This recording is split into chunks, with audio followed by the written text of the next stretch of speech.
These are the moments that marked a generation. Welcome to Watch Mojo, and today we're counting down our picks for the top 10 defining moments for millennials. For this list, we're looking at the cultural and political moments, events, and trends that shaped Generation Y, focusing on an American perspective.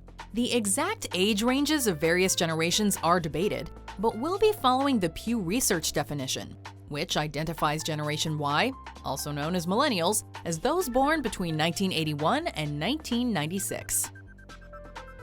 Number 10. The Real World. This is the true story. True story. 7 strangers picked to live in a loft and have their lives taped. Younger millennials might not get this one. In fact, we really hope their parents did not let them watch. But for many in Generation Y, this reality series was a major part of youth culture, courtesy of the omnipresent and hugely influential channel that was MTV in the 90s.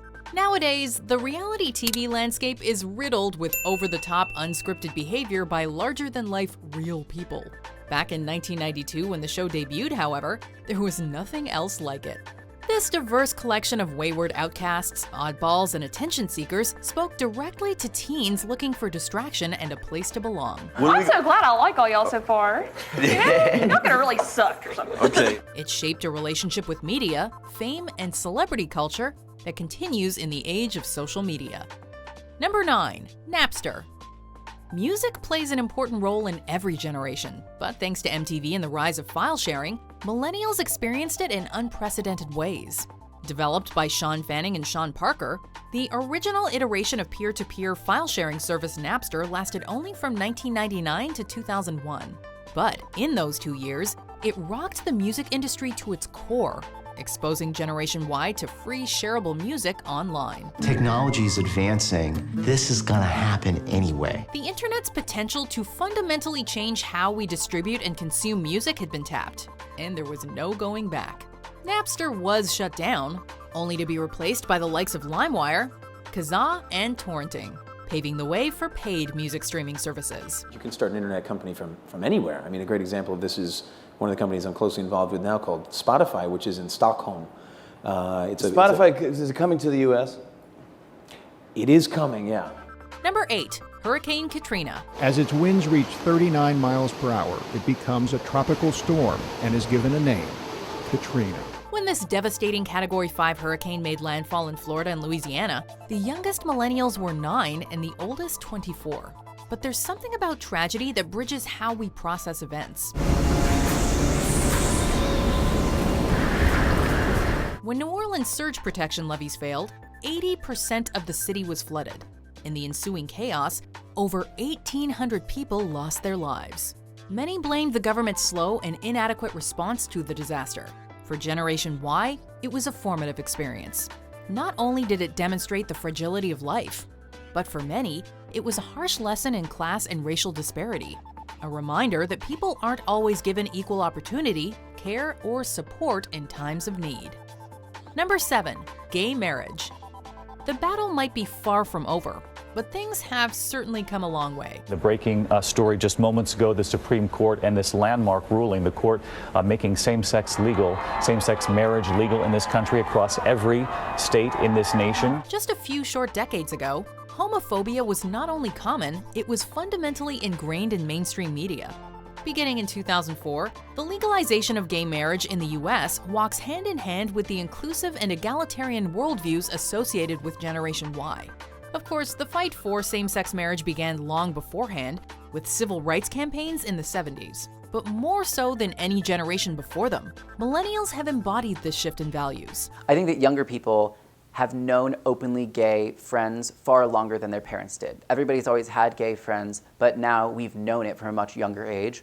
That's allowed us to develop such a better understanding of what it means to be gay. For many, when gay marriage finally expanded to all 50 states by 2015, the change was a given and long overdue. In doing so, they've reaffirmed that all Americans are entitled to the equal protection of the law, that all people should be treated equally, regardless of who they are or who they love. Number 6. The O.J. Simpson chase, trial, and acquittal. We, the jury, in the above entitled action, find the defendant or Orenthal James Simpson not guilty of the crime of murder in violation of Penal Code Section 187A, a felony upon Nicole Brown Simpson, a human being, as charged in count 1 of the information. It was the trial of the century. After the wife of actor and former NFL player O.J. Simpson was found stabbed to death, along with her friend Ron Goldman, all eyes were on O.J. An estimated 95 million people watched the car chase that followed, and the televised trial was a national event. The case has been credited with giving rise to the 24-hour news cycle. At first, it seemed an open and shut case. There was a blood trail, DNA evidence, and plausible motive. But it all got so much more complicated. It's no disguise. It's no disguise. It makes no sense. It doesn't fit.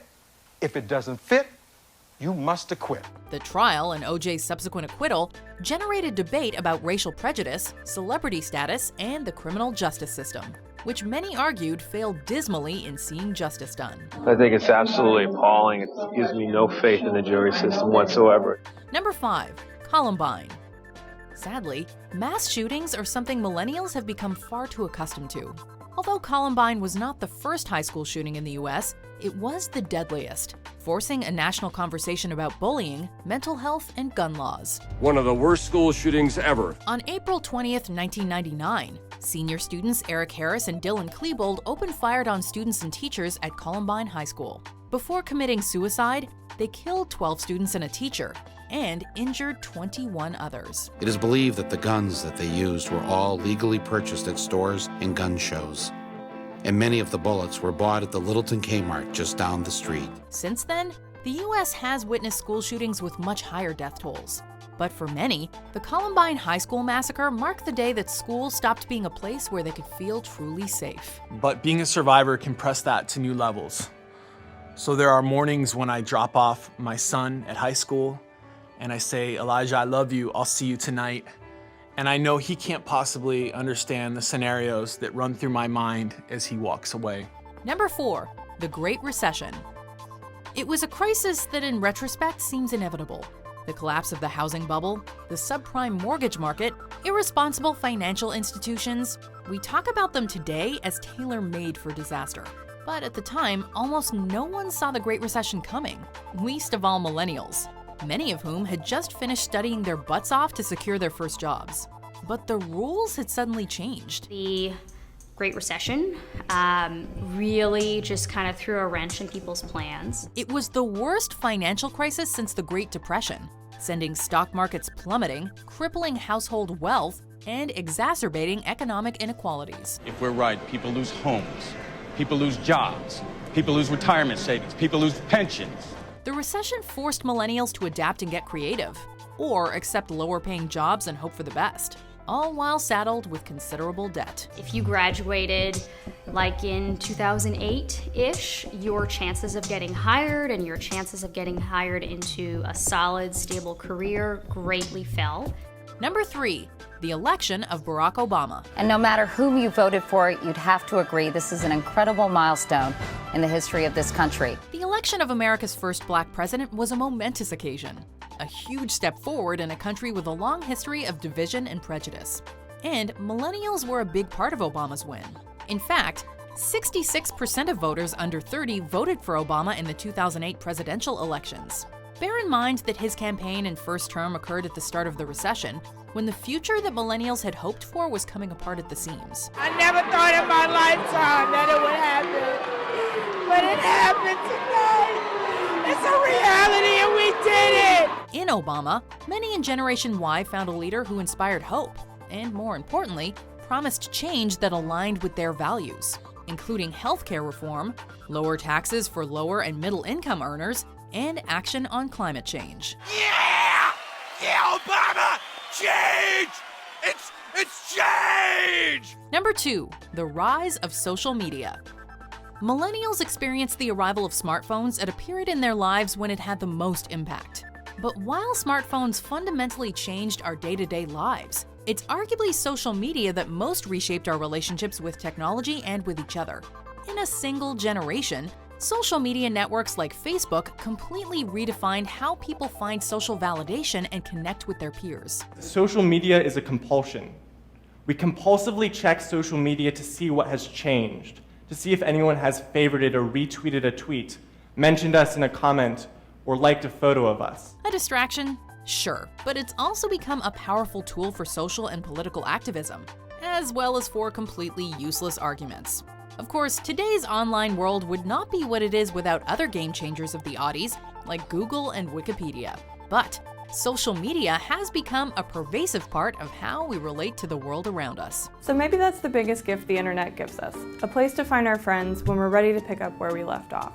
Before we continue, be sure to subscribe to our channel and ring the bell to get notified about our latest videos. You have the option to be notified for occasional videos or all of them. If you're on your phone, make sure you go into your settings and switch on notifications. Number 1, September 11th. This just in, you are looking at obviously a very disturbing live shot there. That is the World Trade Center, and we have unconfirmed reports this morning that a plane has crashed into one of the towers of the World Trade Center. When that first plane hit, American identity was changed forever. Even the youngest millennial clearly remembers where they were when they heard the news and watched the footage. On September 11, 2001, Al-Qaeda terrorists hijacked 4 commercial airliners, crashing them into the Pentagon and the World Trade Center and killing close to 3,000 people. With the exception of the 1993 World Trade Center bombing, it was the first foreign attack on American soil since Pearl Harbor in 1941. Shattering the illusion of safety, the event fundamentally changed the millennial experience. The Patriot Act, the War on Terror, and the decade-long manhunt for Al-Qaeda's Osama bin Laden became definitive experiences of Generation Y. And I think the message is it's up to us. You know, the world that we want to leave our children and our grandchildren, it's entirely up to us. Do you agree with our picks? Check out this other recent clip from WatchMojo, and be sure to subscribe and ring the bell to be notified about our latest videos.